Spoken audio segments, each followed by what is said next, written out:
ଗୋବିନ୍ଦ ଗୋବିନ୍ଦ ଗୋବିନ୍ଦ ପଦୁ ଗଳୁଛି ମକରନ୍ଦ, ସେ ମକରନ୍ଦ ପାନ କରି ହେଳେ ତରିଲେ ବ୍ରଜ ନାରୀ।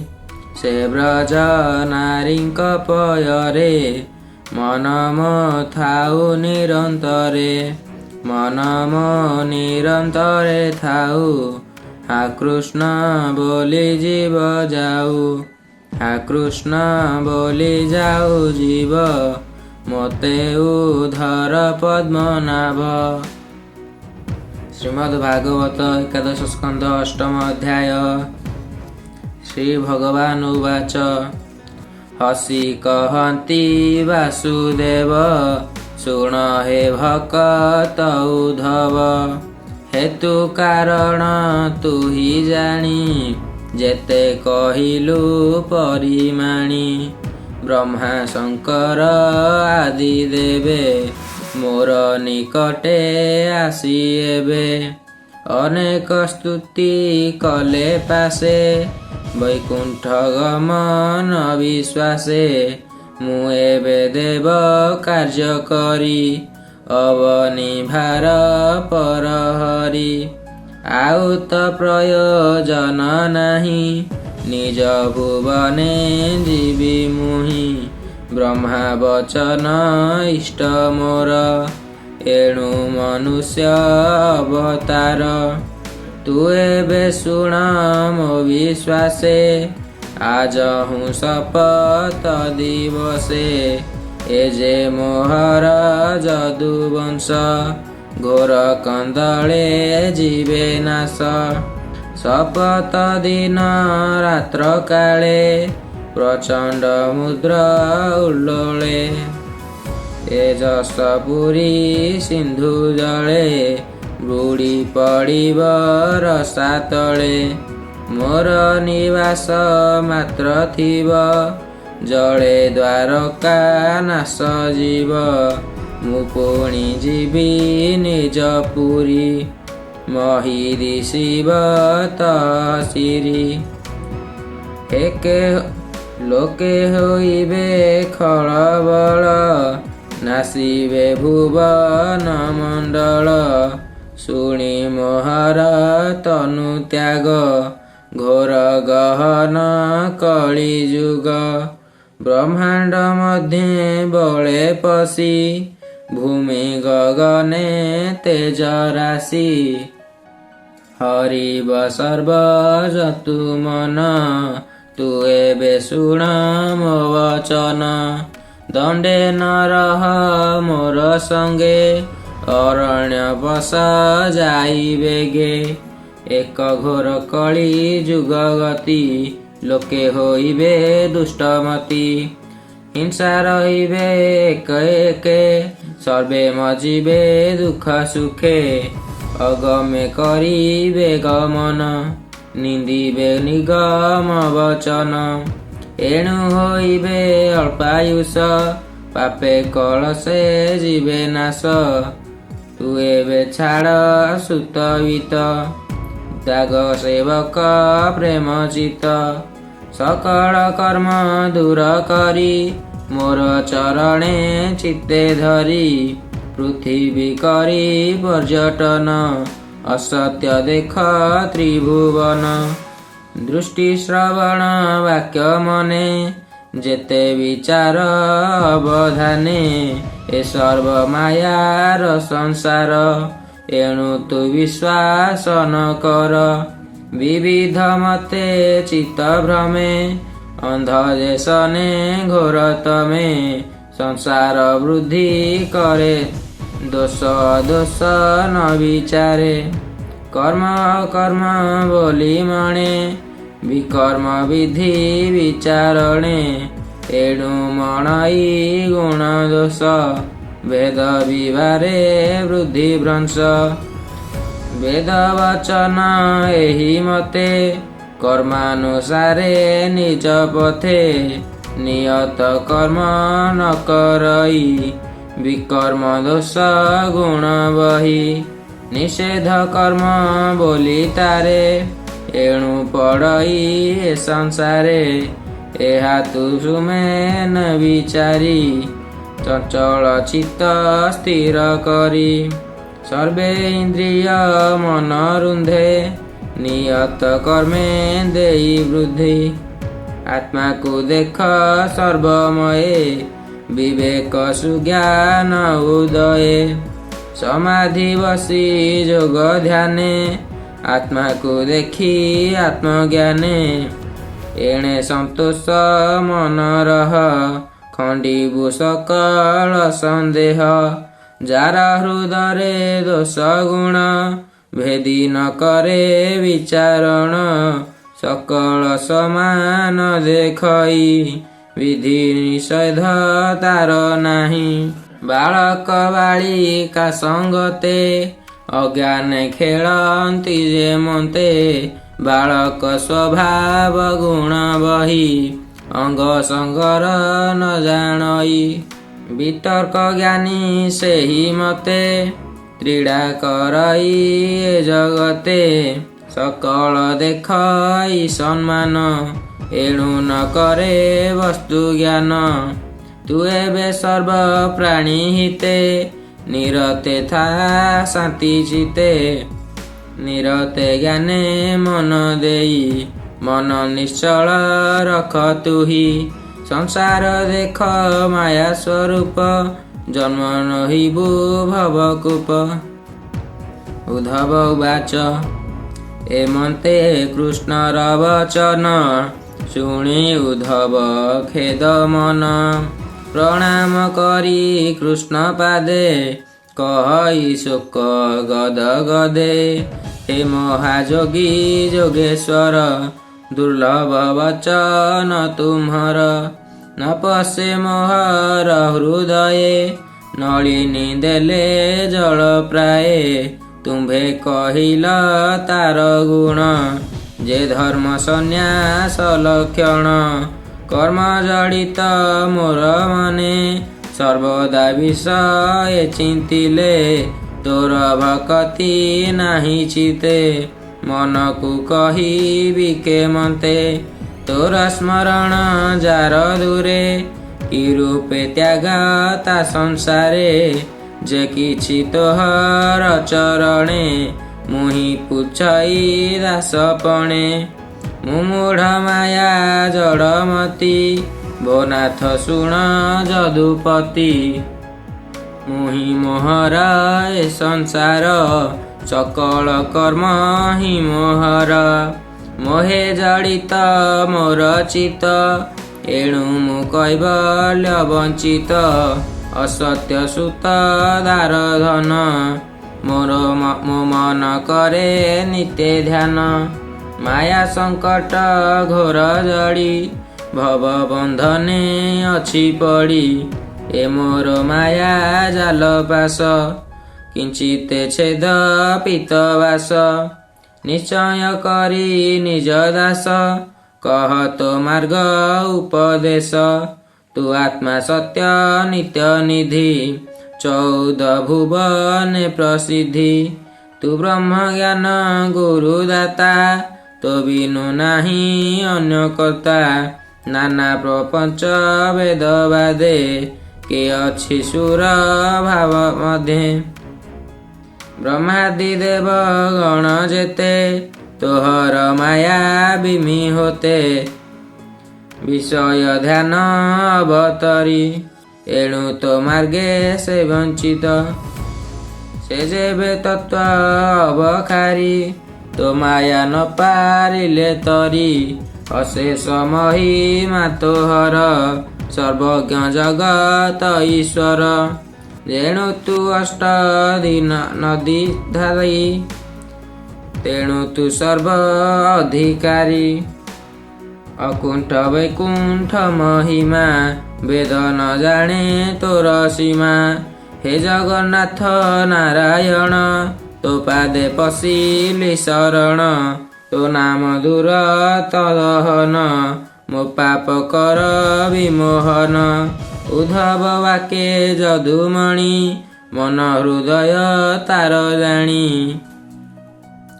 श्रीभगवान् उवाच बोलन्ति कमलोलोचन उद्धव शृण मो वचन जे प्राणी वेद तत्व जाणे मोर महिमा परिमाणे वितर्के भ्रम ई संसारे आत्मा को आपणे उद्धरे सुमिति आत्मा गुरपणे आत्मा को बुझाई आपणे आत्मा रे करे अवलम्बनी केवल चित्ते अनुमानी आत्मा कुशले सर्वसिद्धि तरई संसार जलिधि ज्ञान बुझई धीरपणे आत्मा समाधि अभ्यासणे आत्मा को देखे सर्वभूते निर्लेप सर्व शक्ति पूते एबे ता कहिबा विश्वासे से पुरातन इतिहासे जदु अजन अद्भुत एवं निजनकर चित ब्राह्मण अवधत रूपे मिलिला नृपपति समीपे से सर्वभूते दया पर निर्भय निर्मल शरीर देखी ताहांक दिव्य ज्योति विश्वासे से पुच्छ नृपवती श्री जदुर्वाच भो मुनि मने तो चरणे एकांति भ्रमु की कारणे दृष्टि श्रवण वेद वही न देखी न शुणु कंपई ए सर्वलोक भवकूपे नित्य दिगध नाना तपे एहांक मध्य तुझे साई साधु सुंदर देह बही किंपा संसार तापतते न बोधे संदेह मोह चिते जेमंते गंगा जले हस्ती अंगनु लागे तपति अवधूत एवं जदु राजा उवाच सेही प्रकारे तोर देहे स्पर्श विहीन किंपा कहे एथे केवल प्रयोजन शुणी आनंद हेउ मन राजा वचने अवधूत क्षणे होइले स्तंभीभूत राजार मुख चाहि धीरे बोलन्ति वचन गंभीरे अवधूत उवाच शुणी हे जदु नृपवर अनेक गुरु अछि मोर श्रवणे जेबे इच्छा तोर जाठारु जे दीक्षा मोहर घेनी मु बुलई संसार कहिबा शुण मन स्थिरे पृथ्वी पवन नल बालक आकाश मंडल रवि शशांक आप सिंधु कुंजर सर्व पुष्प बंधु कपोत पक्षी गुरु मोर पतंग सर्प जगर मीन पिंगला वेश्या नारी कुरसी ब्राह्मण कुमारी हरिण उर्ण भଳି शंख कार मधुहारी ए आदि कीट पेशकृत 24 गुरु एही मत मु करिअछि गुरु एते शुण हे राजा तो सजिते जार तहु जेबा दीक्षा मुह पाइली गुरु दीक्षा ताहा मोहर सम्मुखे शुणी कहिबी एके एके ए जीव आत्मा परिवेशे अदुष्ट कारण विश्वासे दुख पीड़ित कर्म फले संसारे जन्म अवहेले कर्म आदिर सहे दुख केबे हेनुह विमुख दृढ़े न छाड़ी निज पथ चंचल न करिब जित एणु दुख सुख बही एहा शिखिली पृथ्वी तही कर्म कषण सही धीरे भ्रमई संसार सागरे धन्य जीवन ए जगते जे प्राणी धरे प्राणी हिते ଧନ୍ୟ ଜୀବନ ଧନ୍ୟ ତାର ଦୁର୍ଲଭ କର୍ମ ଏବେ ଭାର। ଏହା ମୁଁ ବୃକ୍ଷଙ୍କର ସ୍ଥାନେ ଶିଖିଲି ପବିତ୍ର ଗହନେ। କେବଳ ମୋହ ମାତ୍ର ଧରି ଇନ୍ଦ୍ରିୟ ତର୍ପଣ ନ କରି ଜ୍ଞାନ ଉଦ୍ଦେଶ୍ୟ ଶୁଦ୍ଧ ମନ ନ କରି ମାୟା ଜଡ଼େ ଛନ୍ନ। ନ ଘେନି ପର ଗୁଣ ଦୋଷ ଇନ୍ଦ୍ରିୟ ଭୋଗ ସୁଖ ଲେଶ। ଅସତ୍ୟ ଭୋଗ ଯେବେ ଥିବ ସର୍ବଦା ତାହା ନ କରିବ। ଦେଖ ଏ ପବନ ଶରୀରେ ବହଇ ଅନ୍ତର ବାହାରେ। ସର୍ବତ୍ରେ ବସଇ ଶରୀରରେ ଏ ହୃଦୁ ସର୍ବଗନ୍ଧ ହରେ। ଏଣୁ ସକଳ ଦେବେ ଥାଇ ଉଦାସୀ ଜନ ପ୍ରାୟ ହୋଇ। କାହାର ସଙ୍ଗେ ସଙ୍ଗ ନୁହେଁ ସମେ ବସଇ ସର୍ବଦେହେ। ଏଣୁ ମୁଁ ପବନେ ବିଚାରି ଶିଖିଲି ଗୁରୁ ଶିକ୍ଷା କରି। ଏଣୁ ପବନ ପ୍ରାୟ ହୋଇ ସଙ୍ଗତେ ଥାଇ ମନ ମିଶଇ। ମେଘ ଯେ ଶୂନ୍ୟେ ଜଳ ହୋଇ ଶରୀରେ ଆକାଶ ତାଙ୍କଇ। ଭୂମି ଲୋକଙ୍କୁ ଛାୟା ଦିଶେ ସେ ଯେହ୍ନେ ଆକାଶେ ନିମିଷେ। ତେସନେ ଆତ୍ମା ଦେହ ଲୋଭେ କଦାଚ ମିଶଇ ଭଳେ। ଏଣୁ ଆକାଶେ ଗୁରୁ କରି ଅବନି ମଧ୍ୟେ ଦେହ ଧରି। ଆନନ୍ଦେ ଭ୍ରମ ଏଇ ସଂସାରେ ସ୍ପରଶ ନ କରି କାହାରେ। ଏଣୁ ଆକାଶ ଗୁରୁ ମୋର ଏବେ ହୋ ଗୁଣ ରୂପବର। ମଧୁର ସୁରଚିତ ବଚନ ଶୁଣି ହରିବ ସର୍ବଜନ। ତୀର୍ଥ ସ୍ପରଶେ ଲୋକବୃନ୍ଦ ଯେସନେ ଲଭନ୍ତି ଆନନ୍ଦ। ସ୍ନାହାନ ଦର୍ଶନ କୀର୍ତ୍ତନେ ପବିତ୍ର ହନ୍ତି ପ୍ରାଣୀ ମନେ।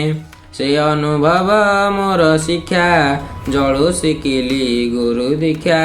ତୀର୍ଥର ପ୍ରାୟେ ଭବ ବଣେ ଭ୍ରମଇ ଜନ ପରିତ୍ରାଣେ। ଦେହ ତୁମର କଳେବର ସୁଦୀପ୍ତ ଯେତେ ବଳିୟାର। କେବଳ ପ୍ରାପ୍ତ ମୋ ଉଦର ଏଣୁ ମୁଁ ଲୋକେ ଭୟଙ୍କର। କେବଳ ଧ୍ୟାନ ଯୋଗ ବଳେ ଭୋଜନ କରେ ସର୍ବଘରେ।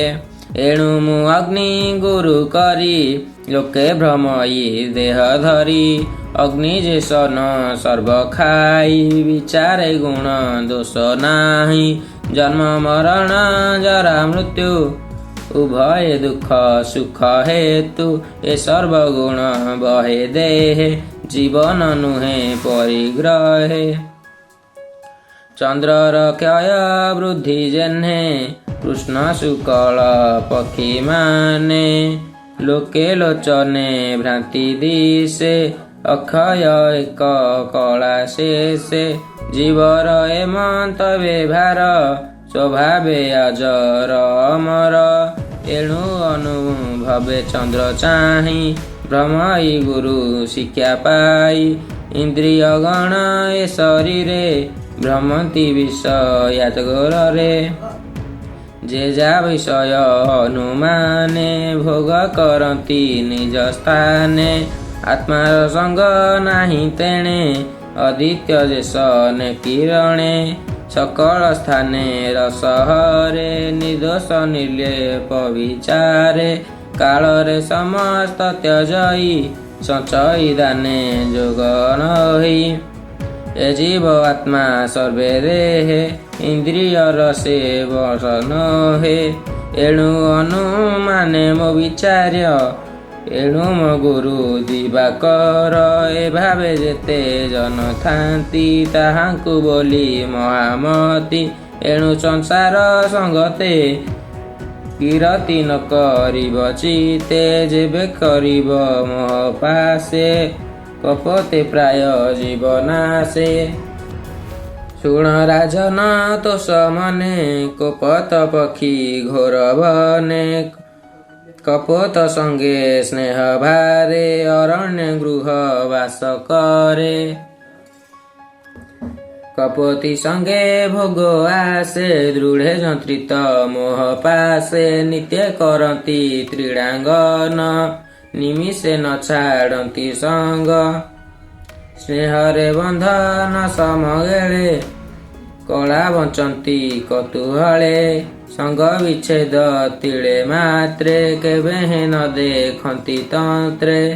ଏକତ୍ର ଶୟନ ଭୋଜନେ, ଏ ରୂପେ ବହିରନ୍ତି ବନେ। କୋପତି ଚିତ୍ତେ ଯାହା ସ୍ମରେ, କୋପତ ଆଣଇ ତତ୍ପରେ। ସେବକ ପ୍ରାୟ ଆଣି ଦେଇ, ଯାହା ତା ଘରଣୀ ମାଗଇ। ଏମନ୍ତେ କେତେ ଦିନ ଗଲା, କୋପତି ଗର୍ଭ ଉପୁଜିଲା। କେତେକ ଦିନ ଗର୍ଭେ ରହି, ଜନ୍ମ ହୋଇଲା ସମ୍ବଦୁଇ। ପକ୍ଷୀ ପକ୍ଷିଣୀ ସ୍ନେହ ବସେ, ଡିମ୍ବ ତାପନ୍ତ ପୁତ୍ର ଆସେ। ପୁଣି କିଛି ଦିନ ଅନ୍ତେ, ବାଳକ ଫୁଟିଲା ପୂଜନ୍ତେ। ଅତି କୋମଳ ବନେ କାଏ, ଦେଖି ସାନନ୍ଦ ବାପ ମାଏ। ପାଳନ୍ତି ଅତି ସ୍ନେହ ଭରେ, ବାଳକ କୋମଳ ଆହାରେ। ବିଷ୍ଣୁର ମାୟା ବଳେ ଯନ୍ତ୍ରୀ, ପାଳନ୍ତି କପୋତ କପୋତୀ। ଆହାର ଅର୍ଥ ଏକାଦିନେ, ବନେ ପଶିଲେ ବେନି ଜନେ। ଖୋଜନ୍ତି କୋମଳ ଆହାର, ଏମନ୍ତ ଶୁଣ ନୃପବର। ପକ୍ଷୀ ବାଳକ ନିଜ ସ୍ଥାନେ, ବ୍ୟାଧ ମିଶିଲା ଘୋର ବନେ। ବୃକ୍ଷ ଉତରିବେନି ବାଳେ, ବନେ ଚରନ୍ତି ବୃକ୍ଷ ମୂଳେ। ଶବର ଦେଖି ତାହା ବେଗ, ଜାଲ ପାତିଲା ଚାରିଦିଗେ। ଉପରେ ବାନ୍ଧିଲା ଉଦରି, ପକ୍ଷୀଙ୍କୁ ଆଣିଲା ଘଉଡ଼ି। ଆହାର ଦେଇ ଜାଲ ତଳେ, ଅନ୍ତରେ ବସିଲା ନିରୋଳେ। ପକ୍ଷୀ ବାଳକ ଭୟ ପାଇ, କପୋତେ ପଶିଲେ ଜଳେ ଯାଇ। ଆହାର ଦେଖିଲେ ନୟନେ, ପଡ଼ିଲେ ଲୁବୁଧର ବନ୍ଧନେ। ବ୍ୟାଧ ଏବଂ କପୋତ ଉବାଚ, ତକ୍ଷଣେ କପୋତ କପୋତୀ, ଆସିଲେ ମିଳିଲେ ବୃକ୍ଷ କତି। ତୁଣ୍ଡେ ଆହାର ଦୂଳେ ଧରି, ବୃକ୍ଷେ ଲୋଡ଼ନ୍ତି ଅନୁସରି। ନ ଦେଖି ଚାହିଁ ଦଶ ଦିଗେ, ପୁଣି ଦେଖନ୍ତି ଭୂମି ଭାଗେ। ବନ୍ଧନ ଜାଲ ମଧ୍ୟେ ଦୃଢ଼େ, ବେନି ବାଳକ ଧଡ଼ ପଡ଼େ। ଉଡ଼ନ୍ତି ପ୍ରାଣ ରବିକଳେ, ନାଦ କରନ୍ତି କୋଳାହଳେ। ଦେଖି କପୋତୀ ଦୁଃଖ ଚିତ୍ତେ, ଭୂମିରେ ପଡ଼ି ମୋହଗତେ। ବାଳକ ଦେଖି ଜାଲ ତଳେ, କାନ୍ଦଇ ଜୀବନ ବିକଳେ। ବାଳକ ସ୍ନେହ ଭର ଆସେ, ଡେଇଁ ପଡ଼ିଲା ଜାଲ ପାଶେ। ପୁତ୍ରଙ୍କ ମୁଖେ ମୁଖ ଦେଇ, ଦେଖି କପୋତ ବିଚାରଇ। ମୁଁ ଏବେ ଏକା ବୃକ୍ଷେ ଥାଇ, କେମନ୍ତେ ଧରି ବିଟି ଦେହି। ଏମନ୍ତେ କରଇ ରୋଦନ, କ୍ଷଣ କ୍ଷଣକେ ଅଚେତନ। ପଡ଼ଇ ପୁଣ ପୁଣ ତଳେ, ପୁଣି ବସଇ ବୃକ୍ଷ ଡାଳେ। ପ୍ରାଣୁ ଅଧିକ ମୋର ସୁତେ, ପଡ଼ିଲା ଶ୍ରବଣ ଆୟତେ। ପତ୍ନୀ ପଡ଼ିଲା ଜାଲ ମଧ୍ୟେ, ପ୍ରାଣ ଧରିବ କେଉଁ ସିଧେ। ପତ୍ନୀ ମୋହର ପ୍ରାଣ ସଖା, ସେ ମତେ କରିଲା ଏକା। ତାହାର ଗୁଣ ଅଛି ଯେତେ, ଚିତି ମୁଁ ଧରିବି କେମନ୍ତେ। ସେ ମୋର ଜୀବନ ଯୁବତୀ, ତା ବନୁ କିବା ମୋର ଗତି। ବିଧି ହୋଇଲା ବାମ ମୋର, ଅପାଦେ ବୁଡ଼ିଲା ମୋର ଘର। ଏତେ କଷଣେ ବନେ ରହି, ମୋ ପ୍ରାଣ ଥିବା ନ ଜଗାଇ। ଏ ଘୋର ବନେ ଗୃହୀପଣେ, ମୋ ଜନ୍ମ ଗଲା ଆକାଶଣେ। ଗୃହ ଆଶ୍ରମେ ମମ ପରିତ, କାମେ ନ ପୁରିଲା ମୋର ମତି। ବିଧାତା ମତେ ବାମ ହୁଏ, ବନ୍ଧନେ ପଡ଼ିଲେ ମୋ ପାଏ। ଏ ପତ୍ରିବତା ମଗବନି, मोहर प्राणर घरणी आहार पाणी जेतेबेले मुहि भुंजई वृक्ष डाले तेबे से भुंजे मो घरणी मो बनु नभ क्षण पाणी एमते मते छाड़ी गृह मधे स्वर्गे चलिला मन साधे सकल मुख मोर गला पुत्र संगते पत्नी मला एमते बोलाई विलापे कांदई अति मनस्तापे जीवन पारिला धरी जले पड़िला हाहा करी देखी शबर तोषक मन पिंजरे थाइला दहन कपोत कपति पालक घेनी चलई लुब्धक बगे मिलिला निज घरे सुण राजन तोष भरे ए रूपे से अवलंबी संसारे बंदी से कुटुंबी दुख हसई ए शरीरे नित्य कुटुंब पोषिबारे नित्य आकुल हृदय एणु बोइला दुखमय धर्म वंचित कलेबर मजाई घोर संसार तु एबे बुझु मोर बन हे राजा स्थिर कर मन देख मनुष्य देह मोर केवल मुकतिर हार ए देह पाई मही तले हेले तरंती भव जले दुर्लभे पाई ए शरीरे